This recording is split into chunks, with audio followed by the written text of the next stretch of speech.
Você sabia que mesmo os cristãos mais dedicados podem estar equivocados sobre como verdadeiramente agradar a Deus? Muitos acreditam estar no caminho certo, mas e se eu lhe revelasse que há um segredo guardado no coração de Cristo? São palavras próprias que têm o poder de transformar completamente sua visão da fé. Estou prestes a revelar uma verdade surpreendente, frequentemente ignorada, uma verdade que pode profundamente transformar sua união com o divino. Descubra o quanto a genuína obediência e entrega podem abrir portas inesperadas em sua jornada espiritual. Você está preparado para ter sua mente aberta e seu coração tocado? Então, fique até o final. Refiro-me ao que Jesus fez especialmente quando ele declarou: "Eu nunca vos conheci, apartai-vos de mim." Jesus esclareceu esse ponto. Portanto, direi claramente sobre a frase, abre aspas, "nunca vos conheci. Retirai-vos de mim, operários maus." Fecha aspas. Mateus 7, 23, é o sermão mais famoso de Jesus, o Sermão da Montanha, que impactou profundamente os corações de seus ouvintes, especialmente ao se dirigir diretamente a seus discípulos. Pode parecer estranho ouvir que mesmo Nosso Senhor, sendo onisciente, admite como se não tivesse conhecimento de algo ou alguém. No entanto, Jesus referia-se a um tipo de conhecimento relacionado aos relacionamentos pessoais, não à compreensão intelectual. Ao concluir o Sermão da Montanha, Jesus emitiu um último aviso sobre a verdadeira fé: guardai-vos dos falsos profetas. Eles vêm a vós disfarçados de ovelhas, mas por dentro são lobos arrebatadores. Mateus 7, 15. Cuidado com os falsos profetas que se aproximam disfarçados de ovelhas, aparentando gentileza e inocência, mas, internamente, são vorazes lobos. Alguém pode aparentar ser cristão para os outros, mas ainda ser considerado um malfeitor diante de Deus, sendo rejeitado de sua presença, como mencionado no versículo 23. Apenas aqueles que seguem a vontade de Deus, uma vida de conversão diária, serão reconhecidos por Ele, entrarão no reino do céu. Não se trata apenas de quanto conhecemos a Deus, mas de como Deus nos conhece, conforme explicou Paulo em 1 Coríntios 8, 3. Mas, se alguém ama a Deus, faz sua vontade, esse é conhecido por Ele. Eles têm um relacionamento pessoal profundo comigo.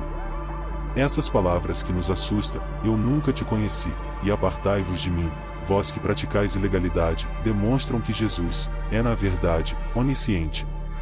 Ele não os conhecia do jeito que ele faria se eles fossem seus seguidores, mas ele conhecia seus corações, preenchidos com iniquidade.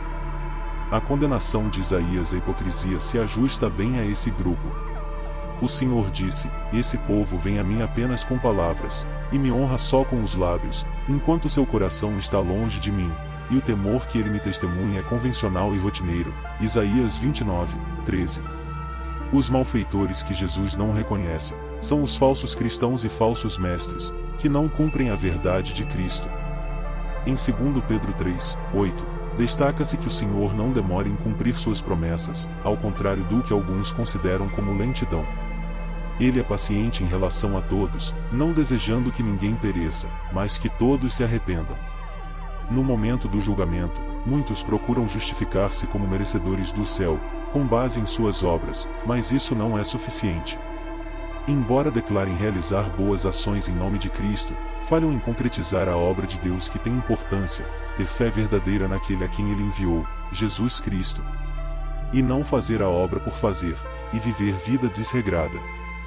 Jesus, o justo juiz, os condena à separação eterna dele. A advertência de Jesus se aplica àqueles que proclamam Senhor, Senhor, mas cuja vida espiritual não reflete em seu cotidiano. Frequentam a igreja, talvez cumpram alguns deveres religiosos diários, mas pecam grave, contra Deus e contra o próximo como qualquer outra pessoa. Alguns podem falar com a suavidade da língua de Jacó, mas suas ações revelam uma natureza áspera como a de Esaú. Ele declarou que ele é a pessoa que todos enfrentarão no último dia de julgamento, sendo justamente, chamando ele de Senhor. Essa afirmação pode ter surpreendido alguns, mas quando Jesus proferiu essas palavras naquele dia, ele nos alerta sobre um próximo dia do julgamento para toda a humanidade. Qual é o objetivo principal da sua vida? Essa é uma reflexão que você fará tanto naquele dia quanto agora. será considerado sensato perseguir esse objetivo com tanto fervor que você possa defendê-lo agora. No entanto, conseguirá defendê-lo quando todas as coisas da terra e do tempo desaparecerem no nada? Muitos me dirão naquele dia: Senhor, Senhor, não pregamos nós em vosso nome? E não foi em vosso nome que expulsamos os demônios? E não fizemos muitos milagres? Mateus 7, 22. O povo de quem Jesus falou aqui teve impressionantes feitos espirituais. Profetizaram, expulsaram demônios e realizaram muitos milagres. Nem todo aquele que me diz, Senhor, Senhor, entrará no reino dos céus, mas sim aquele que faz a vontade de meu Pai, que está nos céus. Ou seja, ter uma vida de verdadeira conversão, obediência aos mandamentos e doutrina do Senhor. Pois os milagres, prodígios, são dons do Espírito Santo, que age para benefício do povo. No entanto, todos os que realizam tais milagres, prodígios, não são eles, mas sim o próprio Jesus, no poder do Espírito Santo. Portanto, repito, fazer tais milagres não quer dizer que a pessoa está vivendo a vida de verdadeira obediência a Deus em seus ensinamentos e doutrina. Repito, os milagres e prodígios, é Jesus quem o faz, pelo poder do Espírito Santo em favor do povo.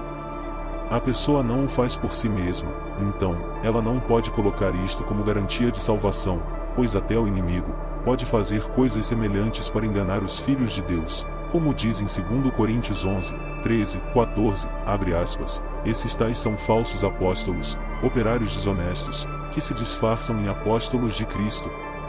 O que não é de espantar. Pois, se o próprio Satanás se transfigura em anjo de luz. Fecha aspas. Embora essas ações sejam impressionantes, elas carecem de valor no que diz respeito à verdadeira comunhão e entrega da vida a Jesus.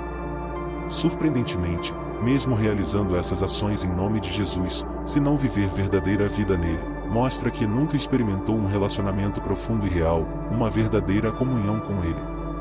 A passagem que lemos em Mateus 7, 23, e no entanto, eu lhes direi, e nunca vos conheci, retirai-vos de mim, operários maus.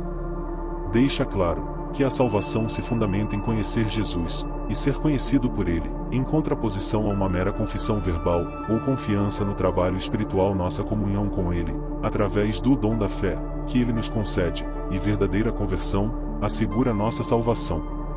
Estar entregue a Jesus, nos garante segurança, enquanto a ausência dessa entrega verdadeira, faz com que todos os milagres e grandes feitos se tornem irrelevantes, até porque, como já foi dito, é ele quem realiza. Jesus é o juiz, e as chaves estão em suas mãos, afastar-se dele é o próprio inferno. Essa é a base de toda a miséria dos condenados, serem cortados de toda a esperança de beneficiar-se de Cristo. A verdadeira fé em Cristo é avaliada pela obediência à vontade do Pai. Não é suficiente simplesmente dizer Senhor, Senhor, e reivindicar salvação, é necessário também seguir e obedecer aos mandamentos do Senhor, se colocar à escuta dele. Pode-se adquirir um vocabulário religioso, memorizar, decorar versículos bíblicos e hinos religiosos, mas ainda assim falhar em seguir de fato a vontade de Deus, sua doutrina. Aqueles que realmente nasceram de novo, terão o Espírito de Deus habitando dentro deles. Com a assistência do Espírito Santo, são capazes de compreender e seguir o testamento do Pai. Romanos 8, 9. Diz, vós, porém, não viveis segundo a carne, mas segundo o Espírito, se realmente o Espírito de Deus habita em vós. Se alguém não possui o Espírito de Cristo, este não é dele. Fecha aspas. Então agora, se alguém não tem o Espírito de Cristo, ele não tem o amor de Deus em seus corações, que os motiva a obedecer a Deus e servir aos outros. Em Romanos 5, 5. Diz, e a esperança não engana. Porque o amor de Deus foi derramado em nossos corações pelo Espírito Santo que nos foi dado. Uma vez que a porta esteja fechada, nunca mais abra. Porém, algumas pessoas seguram a esperança de que a porta possa ser aberta novamente, mas não há nada nas Escrituras para apoiar tal expectativa. Aquele, pois, que ouve estas minhas palavras e as põe em prática, é semelhante a um homem prudente, que edificou sua casa sobre a rocha. Caiu a chuva, vieram as enchentes, sopraram os ventos e investiram contra aquela casa, ela porém não caiu, porque estava edificada na rocha. Mas aquele que ouve as minhas palavras, e não as põe em prática, é semelhante a um homem insensato, que construiu sua casa na areia. Caiu a chuva, vieram as enchentes, sopraram os ventos e investiram contra aquela casa, ela caiu e grande foi a sua ruína. Mateus 7, 24 a 27. Os seguidores de Cristo podem ser divididos em dois grupos distintos: aqueles que escutam e seguem suas instruções, e aqueles que ouvem, mas não colocam em prática seus ensinamentos.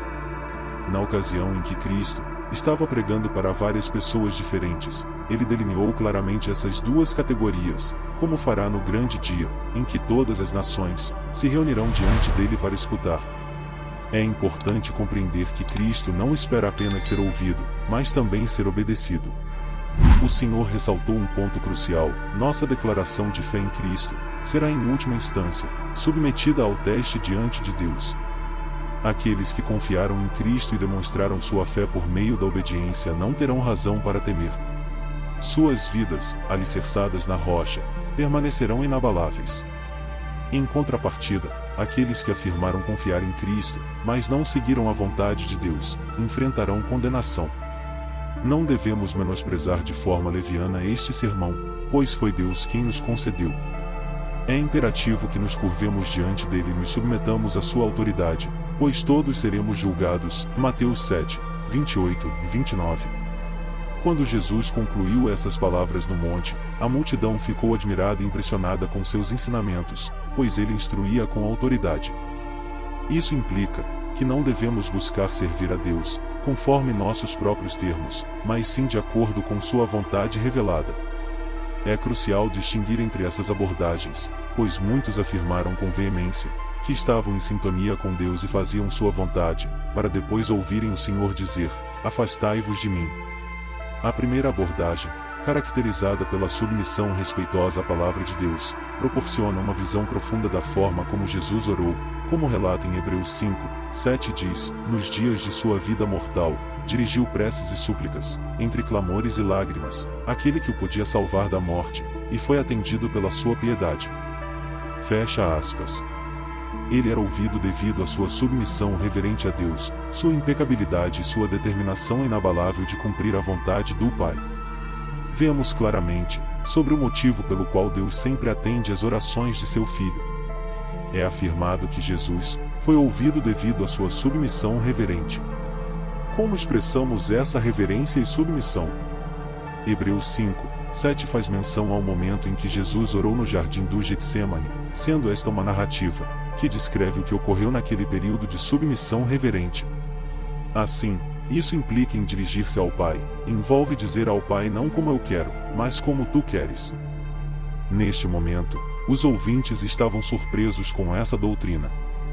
É possível que apenas alguns deles tenham sido tocados a seguir Cristo, mas, temporariamente, todos estavam repletos de admiração. Ele apresentou seu discurso com um tom de autoridade evidente. Suas instruções tinham a força de leis, e sua palavra era um comando. No monte, Cristo exibiu uma autoridade autêntica, do que os escribas nos assentos de Moisés. Pois os mesmos pregavam e não viviam o que pregavam. A pergunta crucial é: como podemos prestar serviço aceitável a Deus? Existe uma diferença entre caminhar com Deus e servi-lo, conforme a doutrina que ele nos deixou. É essencial recordar, quando ele disse a Saul que a obediência é superior ao sacrifício. Por causa da desobediência, muitos se perderam e ainda se perdem nos dias de hoje, querendo entender a doutrina de Cristo com a razão humana. É aqui que entra a fé. A realização da vontade de Deus implica abrir mão das nossas próprias vontades, razão humana de querer entender, e acolher a vontade divina, pois ele sabe o que é melhor para nós. Jesus nos presenteou com uma oração exemplar, conhecida como oração do Pai Nosso. Nesse contexto, ele incorporou o mesmo princípio que nos ensinou sobre a oração: venha o teu reino, seja feita a tua vontade, assim na terra como no céu. Ao nos aproximarmos de Deus, é crucial expressar nossa disposição de que sua vontade seja cumprida. Em termos simples, isso implica afirmar que se a nossa vontade não estiver alinhada com a dele, estamos prontos para deixá-la de lado. Estamos reconhecendo que, em situações de conflito entre as nossas vontades, a vontade de Deus deve prevalecer. Além disso, a verdadeira dedicação a Deus requer um compromisso de coração, que não seja facilmente rompido ou desencorajado. Assim como muitos da multidão acolheram os ensinamentos do Senhor, sua doutrina, que nós também acolhamos, sejamos obedientes a Ele, e a salvação eterna nos dará. Pai Santo, te peço em nome de Jesus Cristo, que o Senhor venha em nosso auxílio, nos ajude a ter um coração obediente aos ensinamentos que seu Filho Jesus nos deixou. Dai-nos um coração dócil à sua palavra, à sua doutrina. Vinde Espírito Santo sobre nós, tu que renovas todas as coisas, abri o nosso coração. Amém. Convido você a meditar sobre a força da autêntica obediência e verdadeira fé em Cristo. Existem ainda mais segredos e verdades que podemos buscar, capazes de aprofundar a nossa transformação espiritual. Caso este vídeo tenha te tocado, coloque nos comentários sua experiência, assim você também ajudará outras pessoas, e estará também contribuindo para o anúncio do Reino. Juntos, vamos continuar nossa busca da realização da vontade de Cristo em nossas vidas. Deus te abençoe.